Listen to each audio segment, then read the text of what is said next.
오늘 말씀 신명기 5장 16절 한 절입니다. 신명기 5장 16절 내 부모를 공경하라 라는 제목으로 말씀 전해드린데 16절 함께 합독합니다. 시작. 너는 내 하나님 여호와께서 명령한 대로 내 부모를 공경하라. 그리하면 내 하나님 여호와가 내게 준 땅에서 내 생명이 길고 복을 누리리라. 아멘. 하나님의 말씀은 모든 사람에게 적용되는 말씀이지만 특별히 오늘 10계명 가운데 이 5계명은 자녀를 키우고 있는 부모라면, 특별히 어린 자녀를 키우고 있는 부모라면 새겨들어야 될 말씀입니다. 특별히 결혼하지 않고 있는, 지금 결혼을 앞두고 있는 청년들, 또 결혼을 했더라도 아직 자녀를 출산하지 않고 있는 젊은이들이라면 오늘 이 말씀을 통해서 깊은 진리에 이르는 축복이 있기를 바랍니다. 10계명의 5계명 중심 주제는 가정과 교육입니다. 가정의 탄생 배경을 성경은 이렇게 말씀하고 있습니다. 부모를 떠나 한 몸이 될지니. 창세기 2장 24절, 또 에베소서 5장 31절에서 32절까지의 말씀은 부모를 떠나 한 몸이 되라는 말씀으로 기록되어 있습니다. 여기서 떠난다 라는 의미는 공간적인 분리뿐만 아니라 경제적 또 정신적인 독립을 의미하는 것입니다. 부모에게 경제적으로 정신적으로 의존했던 자녀가 독립해서 혼인제도 안에서 가정을 이루게 된 것이 바로 가정의 탄생 배경입니다. 가정을 세우시는 하나님의 뜻은 무엇일까요? 가정은 하나님의 나라를 이 땅에 세우고 하나님의 공의를 실현시키는 기초 단위이자 핵심 기관이기 때문에 그렇습니다. 아주 중요한 말씀입니다. 가정을 굳이 하나님께서 세우신 목적이 무엇이냐? 하나님의 나라를 이 땅에 세우고 하나님의 공의를 실현하는 데 있어서 가장 기초 단위이고 그것을 실행하는 핵심 기관이 가정이기 때문에 그렇다는 것입니다. 가정은 창조 원리 가운데 근본이 되는 생명 원리를 실행하는 기관입니다. 늘 제가 생명 원리를 얘기하는데 여러분들이 아주 마음에 또 이 머리에 뇌에 아주 깊이 인식해야 돼요. 생명 원리라는 것은 뭐예요? 출산해서 교육하여 길러서 번성케 할 뿐만 아니라 그 대상자, 그 자녀를 제 위치에서, 올바른 위치에서 제 기능과 역할을 감당하여 조화롭게 살아 이 세상에 하나님의 나라와 공의를 실현하게 하는 것이 생명 원리라는 거예요.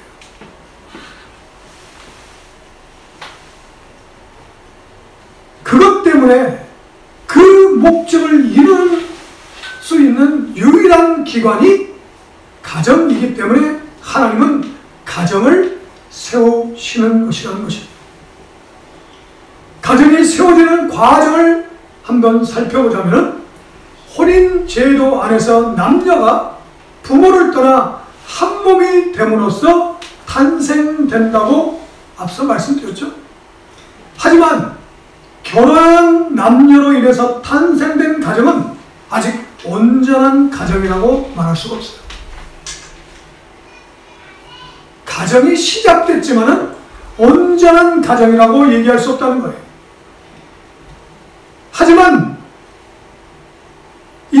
그 남녀가 출산해서 자녀를 낳게 되고 그 자녀를 교육하여서 양육하는 과정을 겪으면서 비로소 가정이 완성되어져 간다는 거예요. 결혼만 했다 해서 가정이 되는 게 아니라 자녀를 출산하여 또 교육하고 양육해서 자녀들이 하나님이 기뻐하시는 인격체로 성장케 해서 그 자녀를 통해서 하나님의 뜻을 이루게 하는 그 모든 일련의 과정들이 펼쳐질 때 이제 가정의 모습이 비로소 드러나게 된다는 것입니다. 그러나 이 정도도 온전한 가정이라고 말하기는 어려워요. 온전한 가정이란 출산한 자녀들이 자신의 자신의 부모의 부모, 곧 조부, 조모를 공경하는 모습을 보면서 성장해요. 자신의 부모를 공경하게 되는 수준에 이를 때 진정한 가정을 이루었다라고 얘기할 수 있어요. 그저 자기 자녀만 키우는 게 아니라 키우는 자녀에게 부모가 자신의 부모, 곧 자녀들로 얘기하면 할아버지, 할머니께 자기 부모가 공경하는 모습을 보면서 그것이 대대로 지속되게 하는 것, 그것이 이어지는 그런 것들이 펼쳐질 때야 온전한 가정이라고 얘기할 수 있는 거예요. 불행하게도 요즘에는 그런 가정을 보기 힘들어요.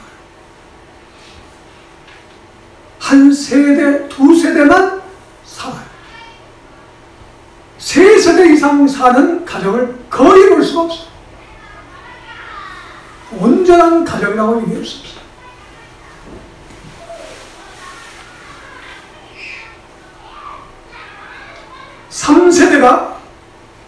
삼 세대가 위치와 기능과 역할을 감당하며 하나님의 공의를 실현시키는 수준과 상태에 이를 때야 온전한 가정이라고 말할 수 있다는 것입니다. 그게 성경에서 말하는 가정이라는 거예요.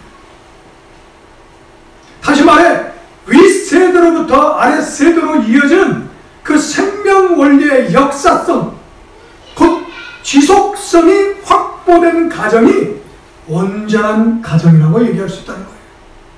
좀 어렵지만은 잘 이해하셔야 돼요. 윗세대로부터 아랫세대까지 이어지는 그 생명 원리가 지속되어져야 된다는 거예요.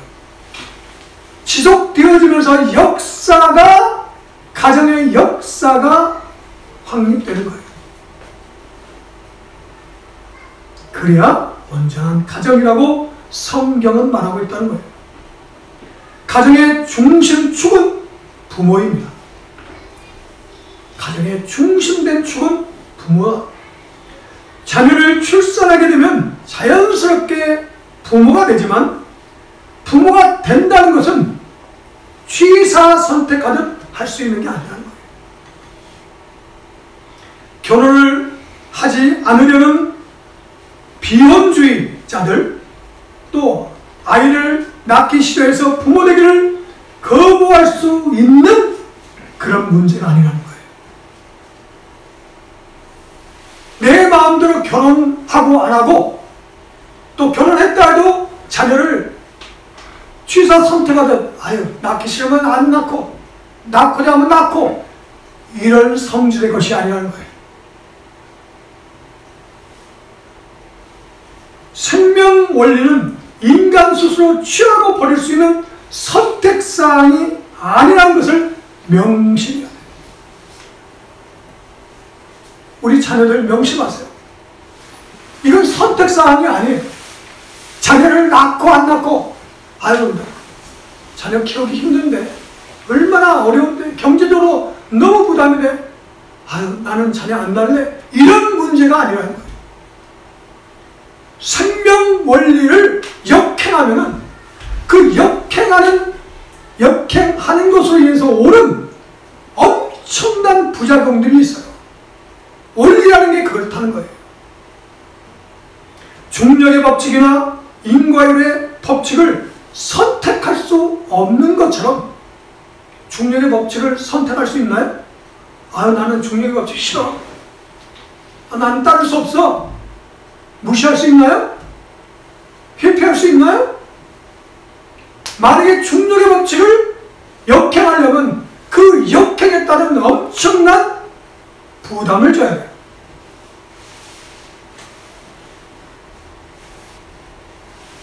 중력의 법칙을 거스르는 데는 치르는 대가가 너무 커요. 고되고 어려움이 찾아와요.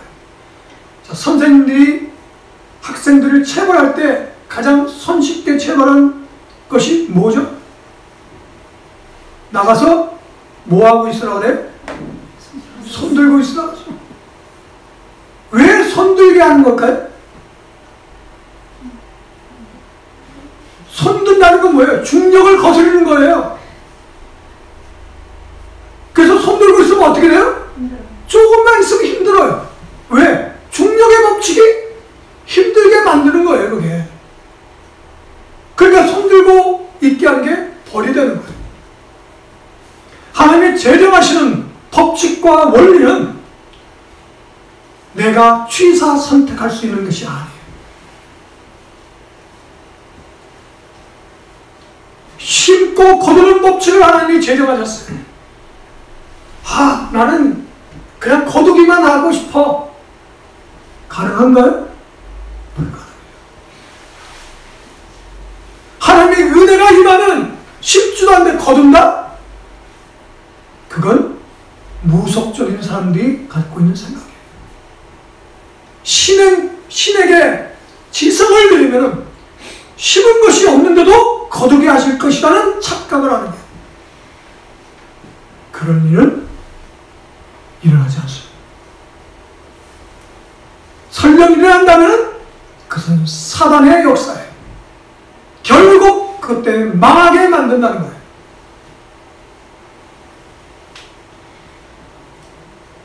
믿음의 선진들은 그래서 불의임을 큰 죄로 또는 큰 허물로 생각했어요. 왜? 그게 생명 원리인데 그 생명 원리를 자기의 삶 가운데 실행할 수 없는 것이 큰 죄와 허물로 여겨졌기 때문에 정말 간절하게 애절하게 출산을 위해서 기도했던 것들이 성경에 기록되어 있는 거예요.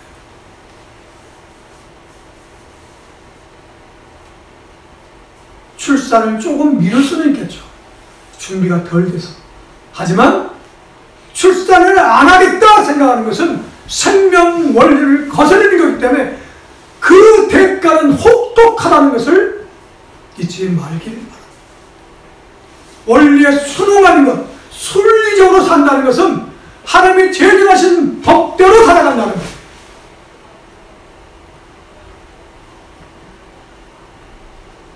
부모가 된 남녀의 궁극적 목적은 가족 구성원 모두, 특히 자녀들이 건강하고 건전한 인격적으로 성장해서 이 땅에 하나님의 통치를 통한 공의가 실현되도록 하는 것이어야 한다는 것입니다.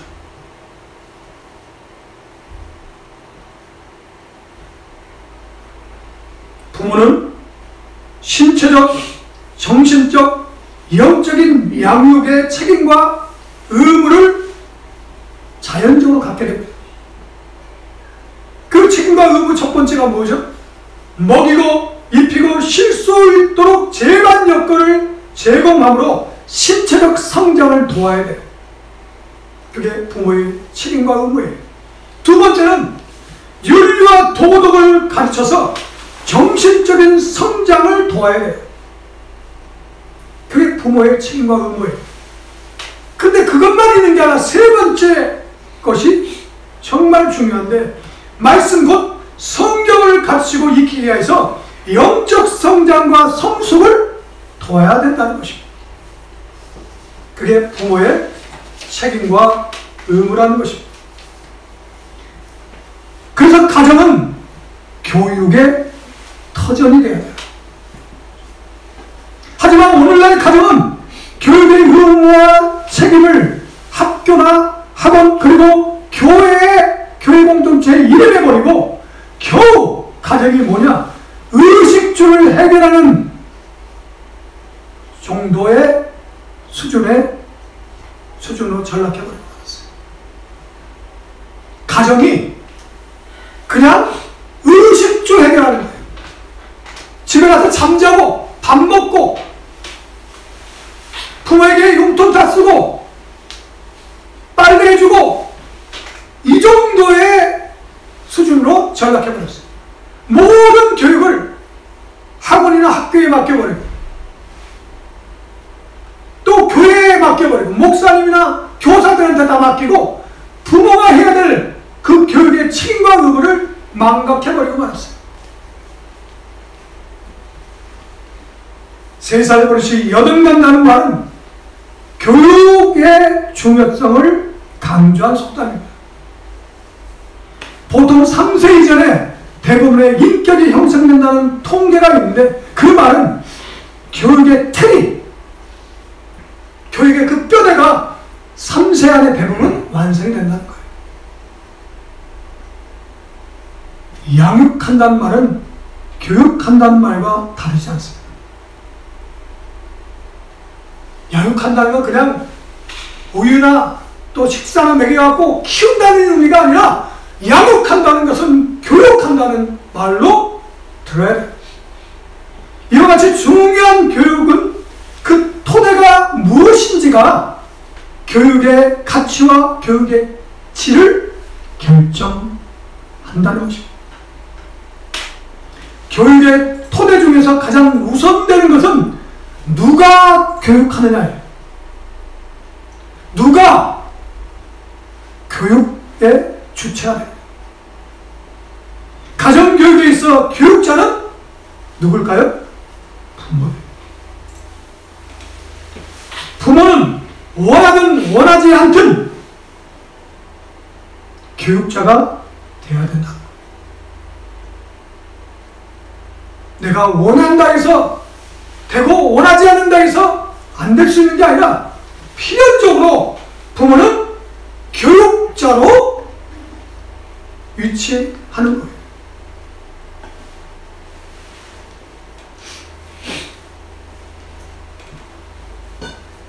교육자로서 교육하려면 교육할 것에 대해서 준비가 되어 있어야 되겠죠.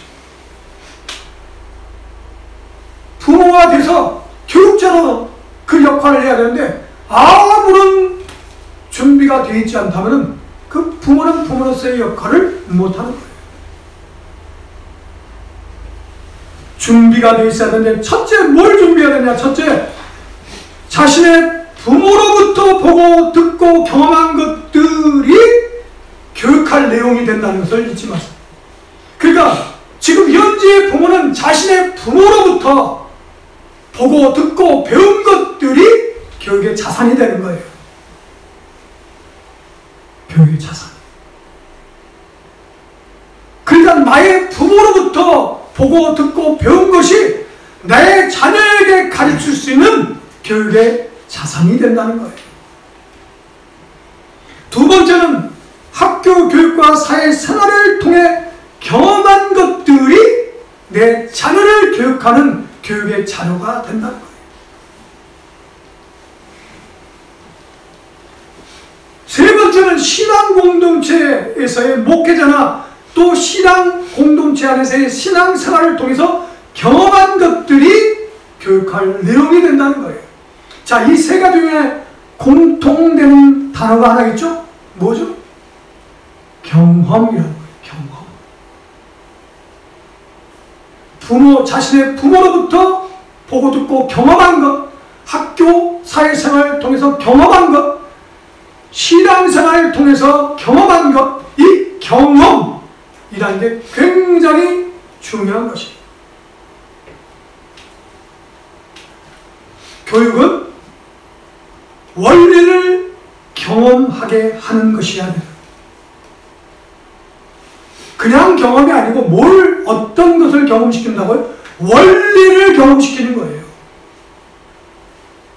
잔가지를 경험시키는 게 아니라 원리를 경험시키는 거예요.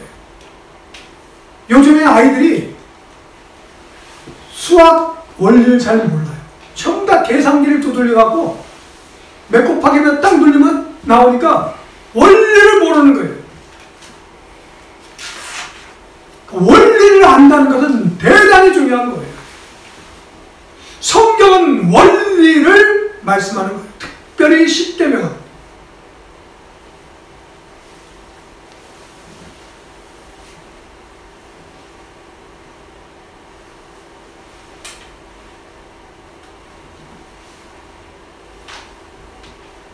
이 세 가지 영역에서 배운 것들을 어떠한 방식으로 자녀들에게 교육할 것인가, 경험케 할 것인가가 너무나 중요하다는 거예요.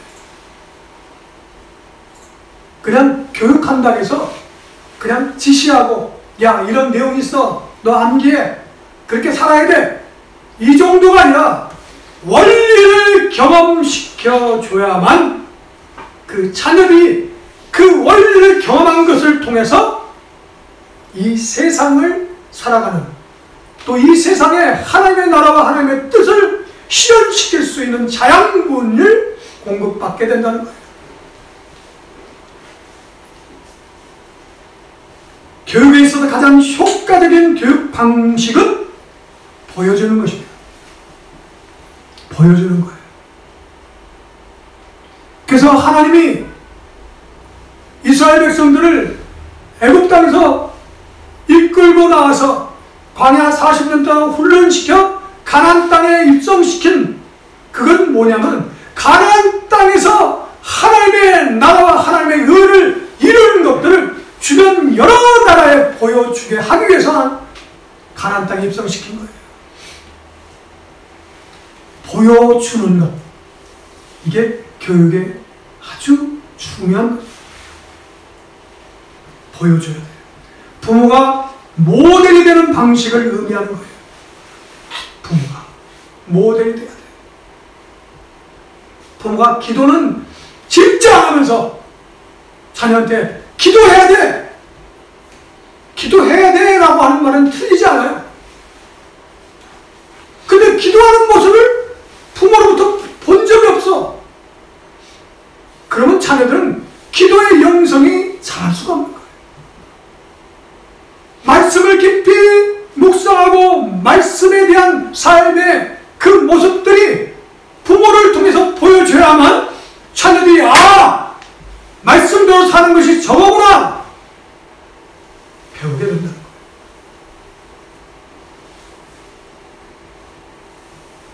첫 번째 교육의 효과 쪽에 본다면 보여주는 거라면, 두 번째는 효과적 교육 방식은 반복하여 습득하게 하는 것입니다. 반복하게 하면 원리를 체득할 수 있는 기회예요. 반복한다는 건 뭐죠? 지속한다는 거예요. 작심삼일,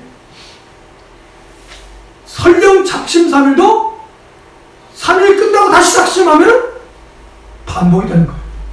그러니까 작심삼일이 나쁜 게 아니라 작심한 지 3일 만에 끝나 다시 또 작심하면 계속 그 패턴이 가면 결국은 어떻게 돼요? 이루어지는 거예요. 반복이 중요한 거예요. 설령 실패했어도 이번엔 내가 하루에 10분씩 기도해야지. 근데 하다가 말아버렸다? 그럼 거기서 포기해버리면 거기서 끝나는 거예요. 아니지. 다시 해야지.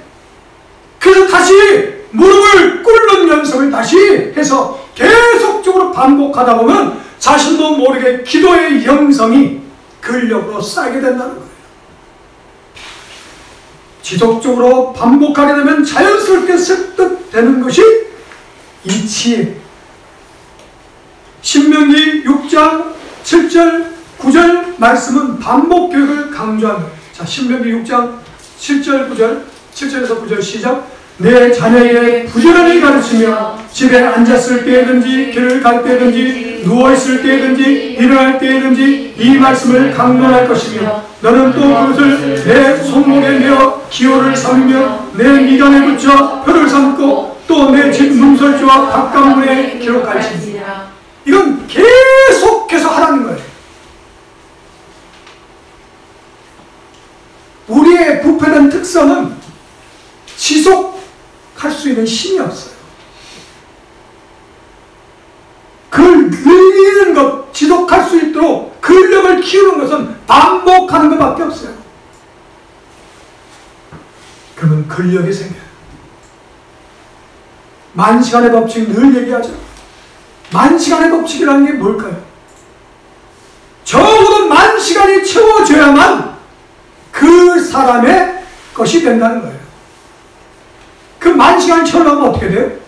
지속해야 된다는 거예요. 계속 지속이 반복하는 거예요. 계속.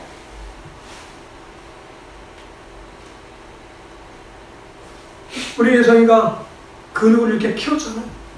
자, 근육을 키우는데 하루 탁 하면 팍 커지나요? 절대로 그럴 수 없어요. 계속적으로 반복해야 근육이 키워지는 거예요. 세 번째 교육 방식은 성경에서 제시하는 교육 방식을 실천하지 않았을 때 징계를 경험케 하는 거예요.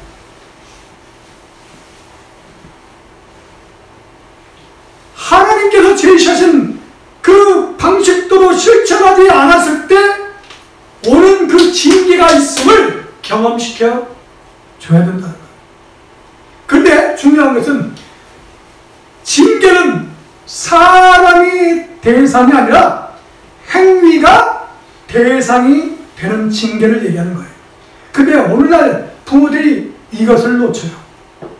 어떤 잘못을 하게 되면 그 행위에 대해서 징계를 하는 게 아니라 그 인격을 징계를 해버려요. 그러니까 상처를 받아요. 자존감이 꺾여버리는 거예요. 행위에 대한 책임을 감수하게 하는 징계를 부모를 통해서 배우게 해야 돼요. 아, 잘못을 하는 그 잘못된 행위에 대한 대가는 반드시 내가 치르는 것이구나 라는 것을 아이들이 알아야 된다는 거예요. 근데 지혜롭게 하지 않으면 인격이 손상이 돼요.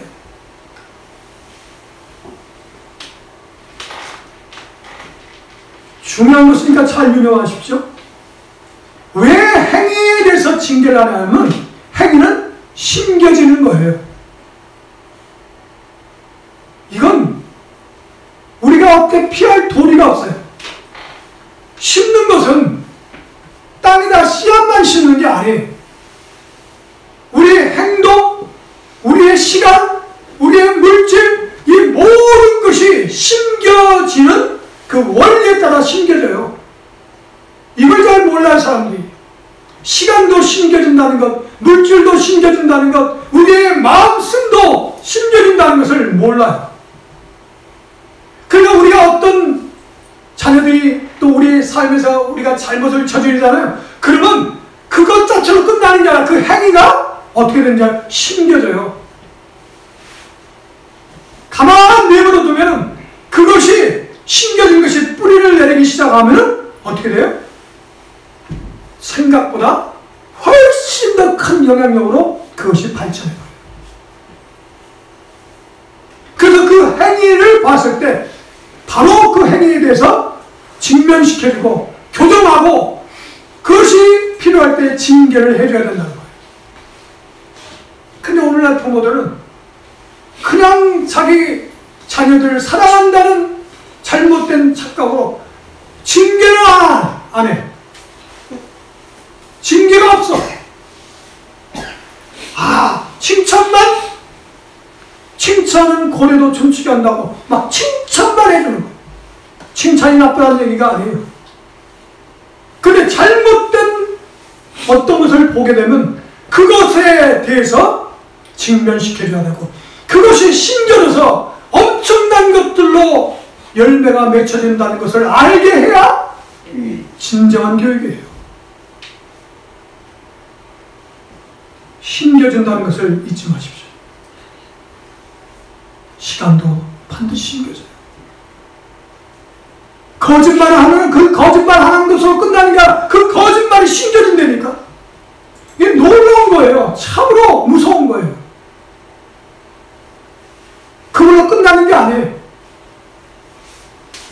신명기 30장 15절부터 18절까지 보라, 내가 오늘 생명과 복과 사망과 화를 내 앞에 두었나니 곧 내가 오늘 내게 명령하여 내 하나님 여호와를 사랑하고 그 모든 길로 행하며 그의 명령과 규례와 법도를 지켜라는 것이라. 그리하면 내가 승전하며 번성할 것이요 또 내 하나님 여호와께서 내가 가서 차지할 땅에서 내게 복을 주실 것이니라. 그러나 내가 내 마음을 돌이켜 듣지 아니하고 유혹을 받아 다른 신에게 절하고 그를 섬기면 내가 오늘 너에게 선언하노니 너희가 반드시 망할 것이다. 너희가 요단을 건너가서 차지할 땅에서 너희의 날이 길지 못할 것이다. 이건 하나님이 그때 가서 평가해서 판단해서 심판하시겠다는 얘기가 아니라 하나님께서 제정하신 원리가 그렇다는 거예요. 시스템이 그렇게 돼 있다는 거예요. 그러면 너가 복을 심으면은 복을 얻게 될 것이고 화될 것들을 악을 심으면은 그대로 거두게 된다는 거예요. 이걸 알게 해야 돼요. 예가 없어요. 심으면은 적어 몇 배 나겠어요? 적어도 30배를 거둬요. 좋은 것만 30배를 거두면 얼마나 좋아요. 최소가 30배라니까요. 그러니까 이건 너무너무 두려운 거예요. 잘못된 것도 심겨지면 어떻게 돼요? 30배를 거두게 된다니까요. 좋은 것만 30배, 100배를 거두는 게 아니라는 거예요. 그러니까 복과 저주를 네 앞에 두는, 그러니까 네가 선택할 수 있어. 근데 선택하는데 선택의 책임은 네가 져야 된다는 거예요.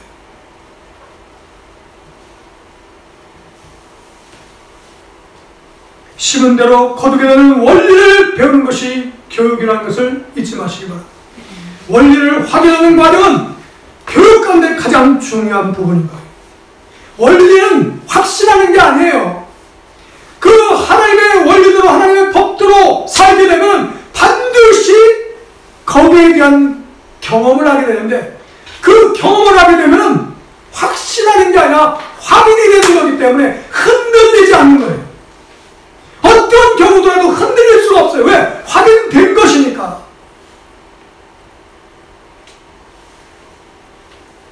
원리를 확인한 사람은 흔들릴 수 없습니다.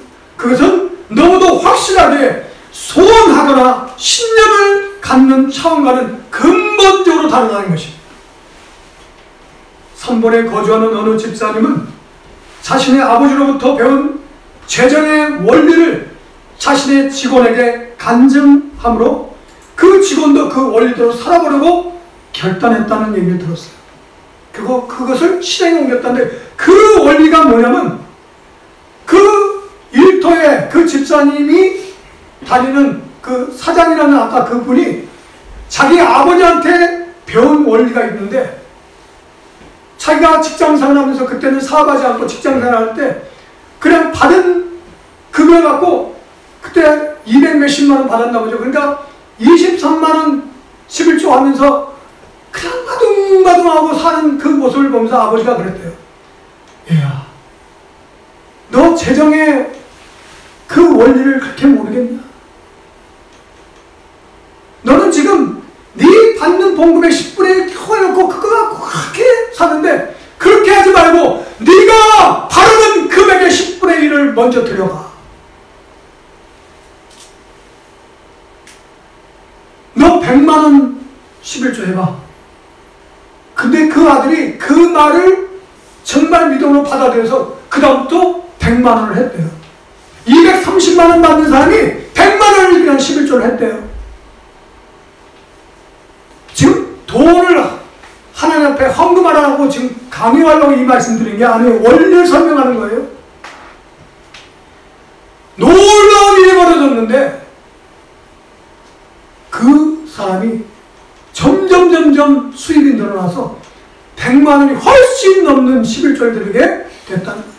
그래서 자기 직원으로 들어온 제가 아는 집사한테 그 얘기를 해줬다는 거예요. 그러니까 이 사람이 도전을 받고 아 나도 그렇게 해봐야 되겠구나 라고 이제 그렇게 심기로 작정하고 심었다는 거예요. 이건 돈의 액수를 얘기하는 게 아니라 심고 거두는 그 원리를 설명하는 거예요. 사람들은 어려우면 어려워서 못해.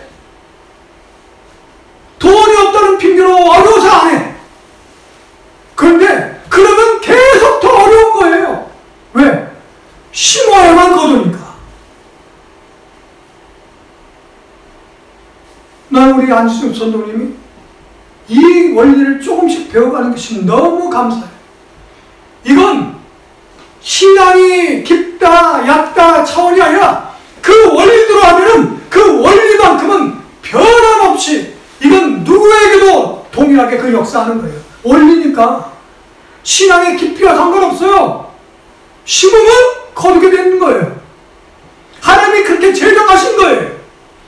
그러니까 그건 하나님 앞에 더 충성을 보여야 되겠다. 사람들한테 더 보여서 나는 헌금을 많이 하면 이 차원이 아니라 아 그렇지 심은 대로 거두게 하는 거니까 그래 나의 재정을 더 풍성하고 그래서 그 재정 가지고 하나님의 영광을 위해서 쓰려면 이 정도의 내 수익 갖고는 안 되지. 그러면 내가 한 달에 1,000만 원, 2,000만 원을 벌기를 소원한다면 거기에 맞게 내가 심으리라. 그 심는 것은 원리를 경험한 사람 아니고 못 심어요. 그게 쉬울 것 같아요? 장차 내가 거둘 소득을 생각해갖고 지금 내가 겨우 아등바등 살고 있는데 그 돈을 딱 심는다? 불가능해요. 가능할 수 있는 유일한 길은 뭐냐면 원리를 경험해 보면은 아 이게 진짜 맞구나. 아 이건 확실하구나. 그런 사람은 할 수 있어요. 그건 믿음의 차원이 아니에요. 원리를 경험한 사람의 차원이에요.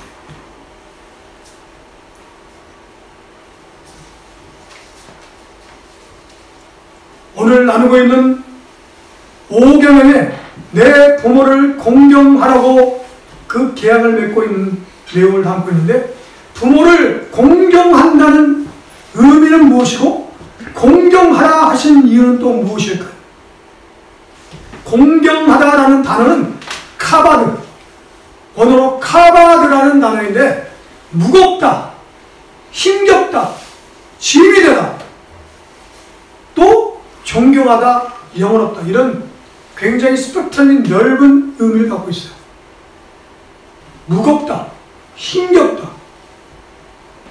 이게 굉장히 흥미로운데 이 단어가 사용된 상황을 보면 더 흥미로운데 성경에 보면 엘리가 비둔한 영고라 하는 말씀인데 이 비둔한 할 때 이 카바드를 써요.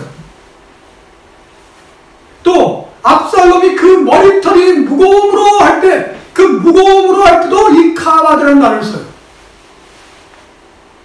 그런데 신명기에 또 내 부모를 공경하라 이 공경도 이 카바드를 써요. 왜 이렇게 스펙트럼이 넓을까요? 이걸 종합해 보면 어떤 뜻이 될까요? 공경은 가볍고 대충 해서는 안 된다는 거예요. 가벼운 것이 아니라는 거예요. 대충 할 수 있는 게 아니라는 거예요. 공경이라는 것은 아주 진중하고 엄중하게 해야 된다는 거예요. 신명기 10계명 중에 5계명 내 부모를 공경하라 이 공경의 이 단어 카바드를 사용하고 있는 것은 그래서 엄중하고 진실함으로 존경을 표하여 부모를 영화롭게 하라는 뜻이에요. 다시 말해 부모를 공경한다는 것은 부모가 나이 들어서 모든 면에 약해진 그 부모를 보살핀다는 것은 기본이에요. 기본. 왜? 그 부모가 나를 출산해서 장성한 나라가 되기까지 그 수고와 희생과 그런 것으로 전부 다 그 여력을 다 썼으니까 이제 물질도 힘도 약해졌으니까 그 부모를 보살핀다는 것은 그건 기본 중의 기본이에요. 그것을 얘기하는 것 정도가 아니에요. 공경이라는 진정한 의미는 부모님이 추구해왔던 뜻과 방식을 엄중하게 받아들여서 존경과 존중을 담아 그 뜻과 방식을 계승하려 하는 태도와 자세를 의미하는 거예요. 그러니까 부모의 그 뜻을 계승하려 하는 것.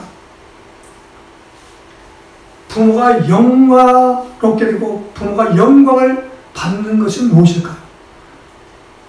부모에게 좋은 옷, 좋은 집 사주는 것, 뭐 이런 것도 해드리는 것, 이런 것도 부모에게는 영광이 될 수도 있겠지만 그건 차원 낮은 영광이에요. 부모의 영광, 부모의 면류관이 뭘까요? 자녀가 그 자녀로서의 삶에서 하나님의 뜻을 드러내고 공의를 실천하고 그뿐만 아니라 그 자녀의 자녀까지 그런 자녀로 교육해 나가는 그 과정이 그 원래 부모의 영광이 되는 거예요. 아니 어느 부모가 자기 자식이 맨날 우리 아버지 어머니는 정말 좋으신 분이에요 하면서 파티 열어주고 이것 갖고 부모가 기뻐할 부모가 어디 있어요? 진짜 부모는 뭘 기뻐할까요? 내 자녀가 제대로 사는 것을 보고 기뻐하는 거예요. 그게 영광이 되는 거예요. 그 정도가야 그 자녀뿐만 아니라 그 자녀의 자녀까지 그런 삶을 살도록 하는 그 모습을 보면서 그 부모는 나의 뜻이 또 하나님의 그 마음이 내 자녀를 통해서 계속 되어가는구나. 계승되어가는구나. 이것을 보면서 영광을 받지 않겠어요? 그게 공경이라고 성경은 얘기하고 공경하라 하신 이유가 있어요. 왜 공경하라고 하나님은 하실까?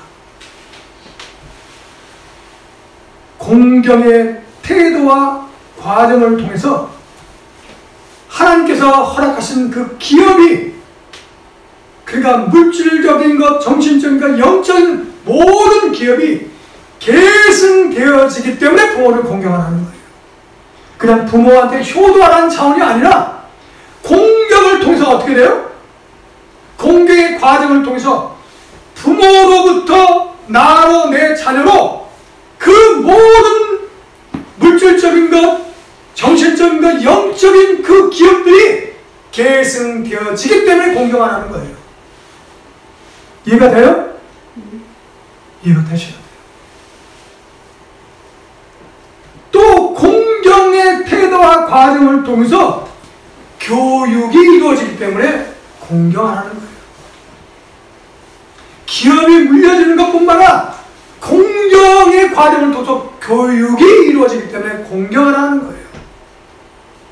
이게 그게 원리인 거예요. 원리. 하나님이 괜히 공경하라 하는 게 아니에요. 유교에서 얘기하는 부모에게 효도를 다하라 정도가 아니라 하나님께서 말씀하신 것은 핵심적인 원리를 담고 있다는 거예요.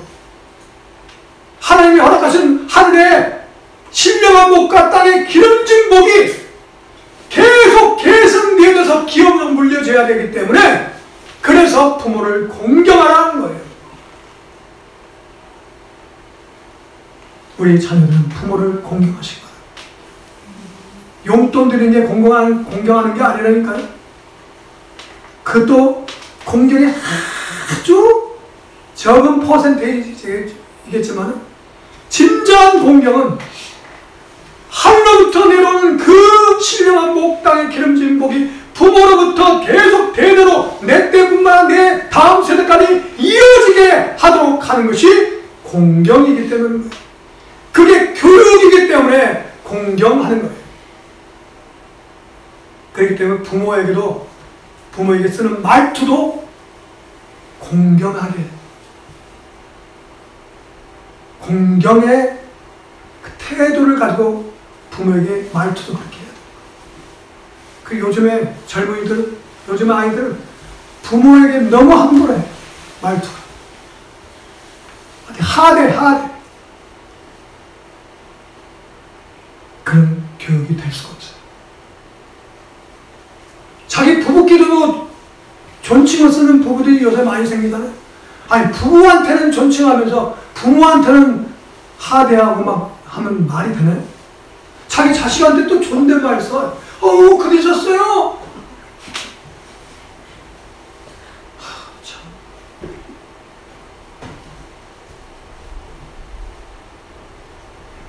공경은 권위를 인정하고 그 권위에 자발적으로 굴복하는 태도이기 때문에 그렇습니다. 공경은 뭐라고요? 권위를 인정하고 그 권위에 자발적으로 굴복하는 태도가 공경이에요. 권위를 인정한다는 것은 부모가 가지고 있는 그 권위의 옳고 그름의 판단을 포기한다는 거예요. 잘 들으세요? 권위를 인정한다는 것은, 부모가 갖고 있는 권위를 인정한다는 것은 부모가 가지고 있는 권위가 옳냐 그르냐를 자녀 입장에서는 판단을 포기하는 거예요. 그러니까 부모가 자기 생각할 때 그 권위를 때, 저건 틀려, 맞아, 이걸 따져갖고 맞는 것은 권위에 굴복하고 아닌 것은 막 따져들고, 이건 권위를 인정하는 게 아니에요. 옳고 그름을 따지는 건 아니에요. 분별을 할 수 있지만 따져서는 안 되는 거예요, 부모한테는.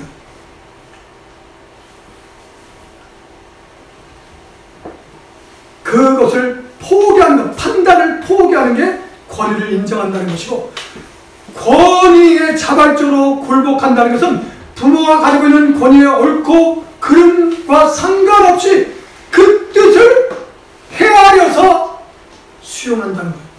여기서 중요한 단어가 하나 있어요. 헤아려서. 들을 때 저 부모가 잘못된 것을 얘기하고 있어요. 그럴 때 앞에서 네, 알겠습니다 하고 그것을 헤아려서 수용할 수 있는 것은 수용하는 것. 이게 공경이에요. 권위를 인정하고 권위에 굴복한다는 것. 이 권위라는 것은 하나님이 세우신 거예요. 왜냐하면 권위가 사라지면 질서가 무너져요. 그 권위는 제압하고 통제하고 조종하고 하는 그 권위를 얘기하는 게 아니에요. 하나님이 세우신 그 권위라는 것은 질서를 위해서 필수 불가결한 반드시 있어야만 되는 그 권위를 얘기하는 거예요. 그 권위가 사라지면 질서가 무너지게 돼요.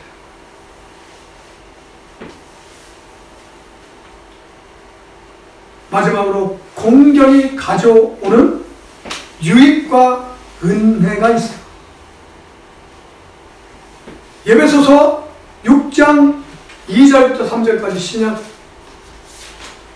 신약성경 에베소서 6장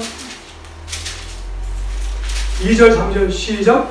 내 아버지와 어머니를 공경하라. 이것은 약속이 있는 첫 계명이니 이로써 내가 잘되고 땅에서 장수하리라.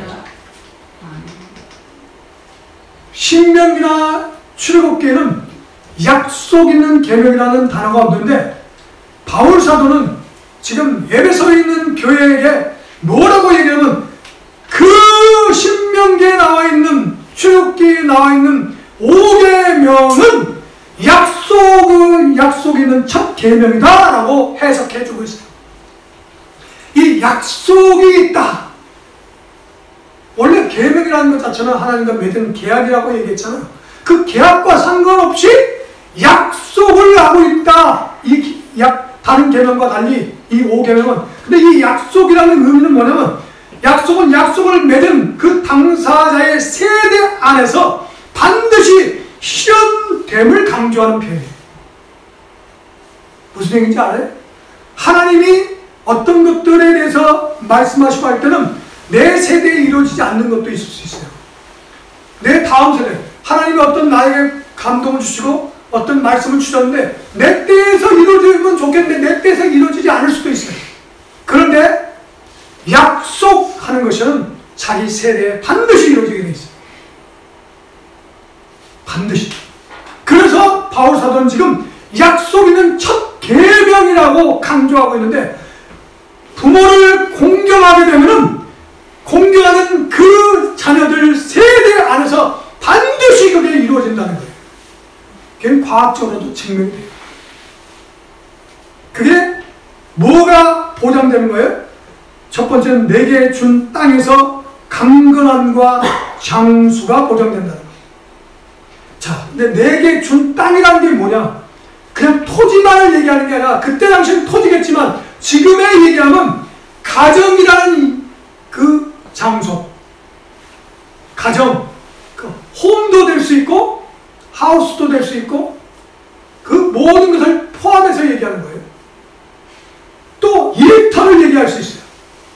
땅이라는 것이 내게 준 땅, 내가 일하는 일터, 그리고 내가 신앙생활하는 교회 공동체, 이게 땅이에요.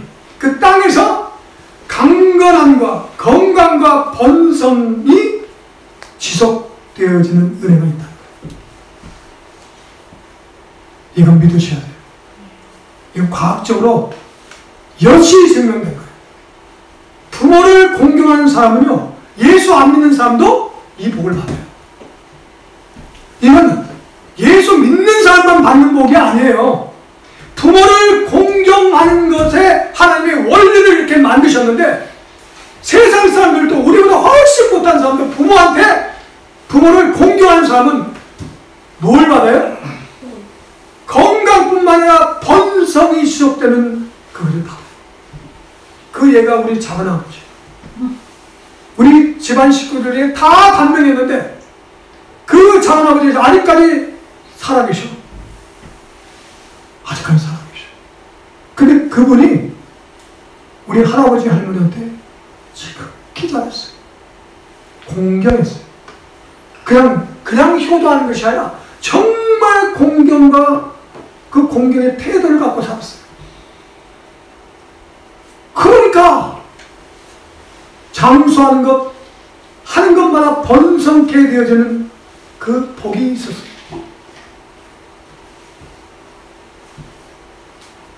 그 다음에 뭐냐? 복을 누리게 된다. 이 복을 누리게 된다, 이 복이라는 말을 전에부터 많이 설명했죠.